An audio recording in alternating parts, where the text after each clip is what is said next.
కడప నగరంలోని పురాతన ఆస్థాన మురాదియా కబ్రస్థాన్లో గత 4 రోజులుగా సర్వే పనులు జరుగుతున్నాయి. సామాజిక కార్యకర్త షామీర్ బాద్షా సమాచారం ప్రకారం ఈ పురాతన కబ్రస్థాన్ను విభజించే ప్రయత్నాలు జరుగుతున్నాయి. హజరత్ అలీ మురాద్ షా కుటుంబ సభ్యులు తమలోని గొడవల్ని పరిష్కరించుకోవడానికి కబ్రస్థాన్ను 2 భాగాలుగా పంచుకుంటున్నారని ఆరోపణలు వస్తున్నాయి.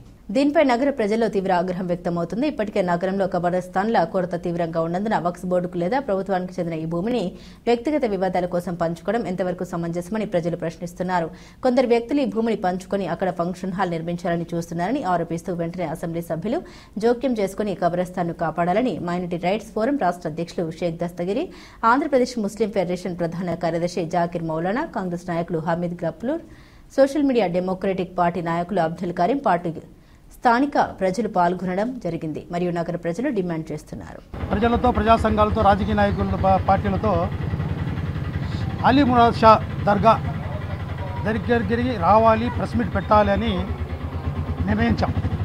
కానీ సంబంధిత పోలీస్ స్టేషన్ నుంచి పోలీస్ అధికారులు వచ్చి మీరు దర్గా దగ్గరికి కానీ శ్మశానం దగ్గరికి వెళ్ళొద్దండి అని చెప్పడంతో మేము దర్గా సమీపంలోనే ప్రెస్ మీట్ పెడుతున్నాం. ఈ ప్రెస్ మీట్ పెట్టేదానికి ముఖ్య ఉద్దేశం ఏంటంటే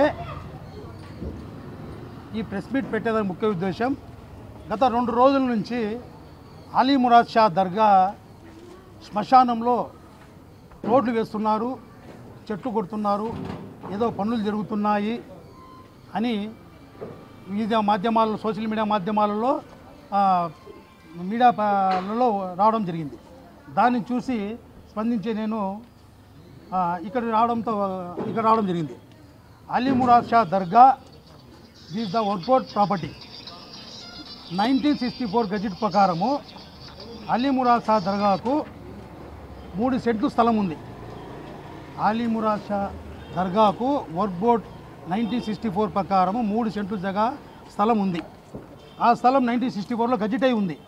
తర్వాత అదే స్థలానికి అలీ మురాద్ షా సర్వే కమిషన్ రిపోర్ట్లో కూడా 3 సెంట్లే ఉంది.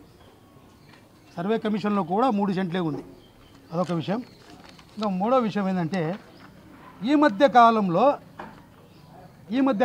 అంటే 1964 నుంచి వర్క్ బోర్డులో 3 సెంట్లే ఉన్న దర్గా స్థలాన్ని దానికి సంబంధించిన పబ్లిక్ ప్రాపర్టీ శ్మశానం ఏదైతే రవీంద్రనగర్లో ఉన్న పలు కుటుంబాలు అక్కడ దగ్గరలో ఉండడం వల్ల ఆ శ్మశానానికి మురాదియా శ్మశాన వాటిక అనే స్థలం పెట్టుకొని జరగడం జరిగింది. అక్కడ దానికి 98 సెంట్లు పబ్లిక్ ప్రాపర్టీ స్థలం ఉంది. అది మార్క్ మై వర్డ్స్ గజెట్లో లేదు, ముందు గజెట్లో లేదు. రీసెంట్గా ప్రస్తుత ప్రభుత్వంలో 2025లో ఆ పబ్లిక్ స్థలాన్ని ఏదైతే ఉందో ఆ స్థలాన్ని గజెట్ చేసుకోవడం జరిగింది, రాజకీయ పలుకుబడి ఉపయోగించి కొందరు. సో అది దర్గా పేరు మీద ఉంటే వెల్ అండ్ గుడ్, శ్మశానంగానే ఉండాలి. ఇక్కడ వచ్చిన తర్వాత జరిగిన విషయాలు ఏంటంటే అక్కడ ఒక ఫంక్షన్ హాల్ కడుతున్నారు, ఒక షోరూమ్ కడుతున్నారు అని ప్రజలు తెలియజేయడం జరిగింది. అది సోషల్ మీడియా మాధ్యమాల్లో వచ్చింది, పేపర్లో మీడియాలో కూడా వచ్చింది. సుప్రీంకోర్టు తీర్పు ప్రకారము, దయచేసి ఇది బాగా చూడండి సార్, సుప్రీంకోర్టు తీర్పు ప్రకారము 2023లో ఇచ్చిన తీర్పు ప్రకారము ఏదైనా శ్మశానం ఉంటే శ్మశానమే, దానికి మార్పులు చేర్పులు చేయకూడదు, అక్కడ ఇతర కన్స్ట్రక్షన్లు చేయకూడదు అని సుప్రీంకోర్టు కూడా తీర్పు కూడా ఉంది. ఇటన్నీ స్థానిక ముతవల్లికి తెలియదా, లేకపోతే వర్క్ బోర్డు అధికారికి తెలియదా? మరొక విషయం, ఇప్పుడే వర్క్ బోర్డు అధికారి ఇన్స్పెక్టర్కు ఫోన్ చేయడం జరిగింది. ఏమయ్యా, అలీ మురాద్ షా దర్గా శ్మశానం స్థలంలో కన్స్ట్రక్షన్ జరుగుతున్నాయి, చెట్లు నరికినారు, రోడ్లు వేసినారు, మీరేమన్నా అనుమతులు ఇచ్చారంటే మా వర్క్ బోర్డు నుంచి మేము ఎటువంటి అనుమతులు ఇవ్వలేదు అని మీడియా మూలకంగా ప్రజల సమక్షంలో మైక్ పెట్టి చెప్పడం జరిగింది. సో దీనికి కార్పొరేషన్ అనుమతులు లేవు, వర్క్ బోర్డు వారు అనుమతులు లేవు, పైగా రీసెంట్గా ఎక్కించిన గజెట్ అది. రీసెంట్గా అంటే 2025లో రాజకీయ పలుకుబడి ఉపయోగించి కొందరు వ్యక్తిగత స్వార్థం స్వలాభాల కోసం ఏర్పాటు చేసుకొని దాన్ని చేయాలని చూస్తున్నారు. దీన్ని మేము స్థానికంగా మేము ఖండిస్తున్నాం. దీన్ని ప్రభుత్వం దృష్టికి తీసుకువెళ్తాం. అలాగే కలెక్టర్ గారి దృష్టికి రేపు సోమవారం గ్రీవెన్స్లో ఫిర్యాదు చేస్తాం. అలాగే కన్సల్ట్ స్టేషన్ కూడా మేము ఎస్పీ ద్వారా కంప్లైంట్ కూడా ఇస్తాం. అక్కడ పనులు ఆపాలి. ఏదైతే పనులు జరుగుతున్నాయో శ్మశానాన్ని శ్మశానంగానే ఉంచండి. That's it. అస్సలాము అలైకుం వరహమతుల్లాహి వబరకాతు. నా పేరు షేక్ మొహమ్మద్ జాకిర్ హుసేన్. నేను ముస్లిం ఫెడరేషన్ ఆంధ్రప్రదేశ్ రాష్ట్ర ప్రధాన కార్యదర్శి. ఇక్కడ ప్రెస్ మీట్ పెట్టడం ఏమనగా అసలు ఇక్కడ కాదు మేము ప్రెస్ మీట్ పెట్టాల్సింది. ఎక్కడైతే అలీమురాద్ షా దర్గా పక్కన ఉన్న ఖబరస్థాన్ ఏదైతే ఉన్నదో ముస్లిం ఖబరస్థాన్, దీనికి గోరీలు అంటాము, సమాధులు అక్కడ పూర్తి చేసి ఉన్నారు. అక్కడ చదును చేసిన చోట, చెట్లు నరికిన చోట, అక్కడ ఏదో కట్టడానికి ప్రయత్నించిన చోట మేము ప్రెస్ మీట్ పెట్టాలనుకోవడం జరిగింది. దానికి తాలూకా ఎస్ఐ గారు వచ్చేసి అయ్యా అక్కడికి పోతే ఏదో గొడవ జరిగే అవకాశాలు ఉన్నాయి అని అన్నారు. కాబట్టి గౌరవిస్తూ వారి మాటలకి ఇక్కడనే మేము ప్రెస్ మీట్ జరుపుతున్నాము. ముఖ్య ఉద్దేశం ఏమిటంటే ఖబరస్థాన్ అనేది షరియా ప్రకారం కూడా ఒకసారి అక్కడ సమాజ్ఞదుల్లో పూడ్చిన తర్వాత దానికి ఇతర పేరులతో ఇతర షోరూమ్ కానివ్వండి, అదేవిధంగా షాదీఖానాలు కానివ్వండి, ఏదైనా కానీ దుకాణాలు పెట్టడము, దుకాణాలు నిర్వహించడం అనేది షరియా చట్ట ప్రకారం సమంజసం కాదు, నేరం. అదేవిధంగా సుప్రీంకోర్టు కూడా ఈ మధ్యకాలంలో ఇచ్చి ఉండదు. అదేమిటంటే ఖబరస్థాన్ కోసం ఏదైతే స్థలం కేటాయించినారో అది తదాజ్ఞస్తూ అదేవిధంగా ముందు వరకు కూడా కొనసాగించాలని. ఖబరస్థాన్ ప్రజల సమస్య అందరి కోసం ఉన్నది, ఇంటి కోసం కాదు అది నిర్మించుకోవదలిచిన ఇది అడ్డా కాదు. అది ఎవరికైనా చచ్చిపోతే తమ ఇంటి వారి అక్కడ పూడ్చుకోవాలనేది కాదు, ప్రజలందరి సమస్య. అందుకోసమే ఇక్కడికి వచ్చి ఉన్నాము. ఆ ఖబరస్థానికి 2 భాగాలుగా విడదీసుకొని ఏదైతే ఇంతకుముందు రాజకీయ నాయకులు వారి మధ్యలో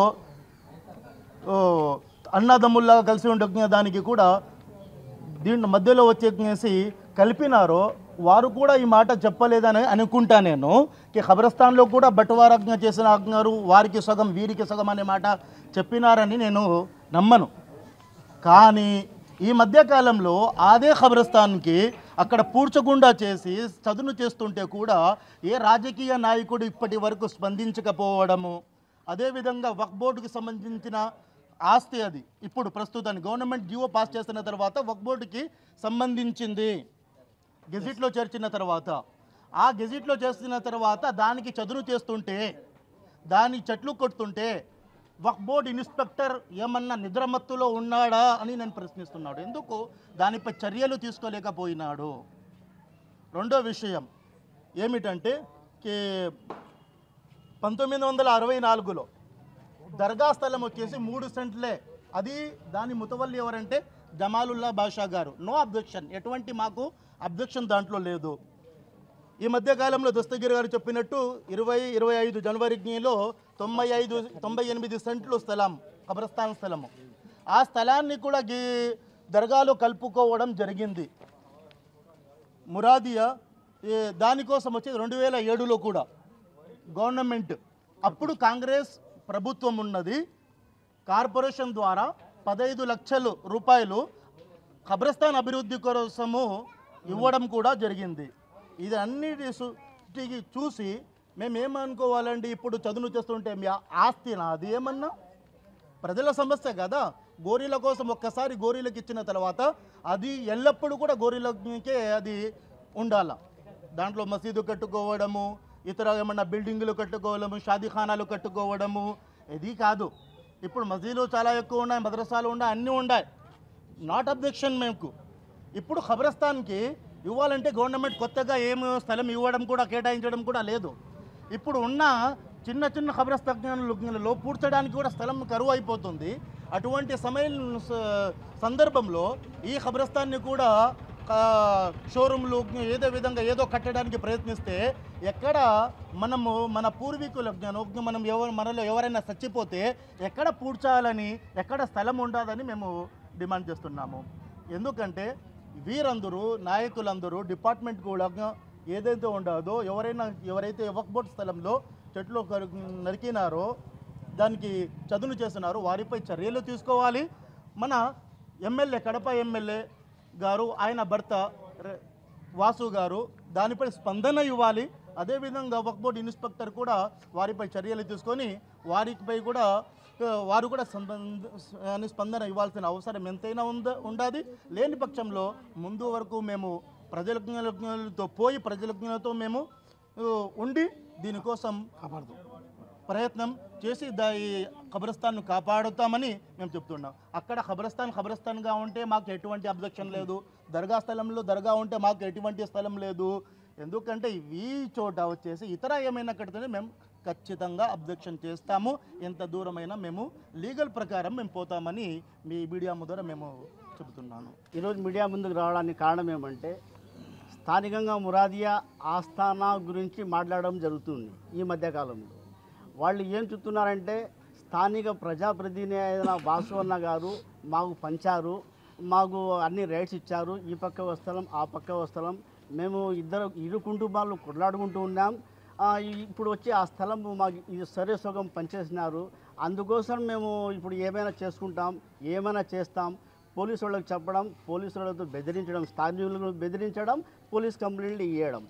పోలీస్ కంప్లైంట్లు ఇస్తే ఎవరు వస్తారు, ఎవరు రారు. ఎందుకు రారు అంటే బెదురుతారు పోలీసులు అంటే, అందుకోసం అక్రమ కేసులు బనాయిస్తారు. వీళ్ళ దినచర్య. రెండోది ఏమంటే, ఇంతకుముందు ఉన్న పీఠాధిపతి జమావుల్లా బాషా గారు ఉన్నంత వరకు ఇలాంటి గొడవలు కానీ ఇలాంటి పరేషానులు కానీ జరగలే. ఈ మధ్య కాలంలో కొత్త వచ్చినాడు. వచ్చినప్పుడు నేను షాదీఖానా కడతాను, నేను షోరూమ్ కడతాను, నాకు ఎవరు అడ్డు లేదు, నాకు రాజకీయ అండా ఉంది అని చెప్తున్నాడు. నేను వాసు అన్న గారి గురించి ఎందుకు చెప్తున్నా అంటే, ఆయన మంచితనం ఏమంటే, శ్మశానానికి బ్రిడ్జి వస్తూ ఉంది అంటే వద్దు, నేను ముస్లిం మనోభావాలకు ఎటువంటి హాని కలిగించను, ఆ బ్రిడ్జి ఈ పక్క పెట్టండి అని చెప్పిన ఆయన మన వాసు అన్న గారు. అటువంటి మనిషి శ్మశానం పెంచుకొని శ్మశానం బిల్డింగ్ కట్టుకోండి అని ఎటువంటి చెప్పడు. ఈ చిల్లరగాళ్ళు, ఈ చిల్లర సవాళ్ళ మీద రాజకీయం చిల్లరగాళ్ళు ఒకరోజు ఒక పక్క ఉంటారు, ఏదైతే జరుగుతుందో దానిపై ఇక్కడ ఇప్పుడు 3 కోట్ల ఆస్తి వస్తూ ఉంది, ఈ దానికోసం లక్షలు ఖర్చు పెడతాం అని ఖర్చు పెట్టి పోలీసు వాళ్ళ పైన విపరీతమైన బెదిరింపు కాల్స్ చేపిస్తారు, పోలీసు వాళ్ళు కంప్లైంట్ ఇస్తారు. ఇవన్నీ జరుగుతున్నాయి. మీడియా మూలంగా తెలియజేస్తున్నాం. ఆ వక్ఫ్ బోర్డు ఇన్స్పెక్టర్ కూడా ఇన్ఫర్మేషన్ చేశాం. ఇప్పుడు కలెక్టర్ కూడా ఇన్ఫెక్షన్ చేస్తాం, స్థానిక సిఏ గారితో కూడా కలిసి దీనిపైన నేను స్థానికంగా ఉండి ఈ సమస్యను ఎంతవరకైనా న్యాయపరంగా పోరాడతాం, తప్పకుండా పోరాడతాం, ప్రాణాన్ని ముందంతవరకు పోరాడతాం.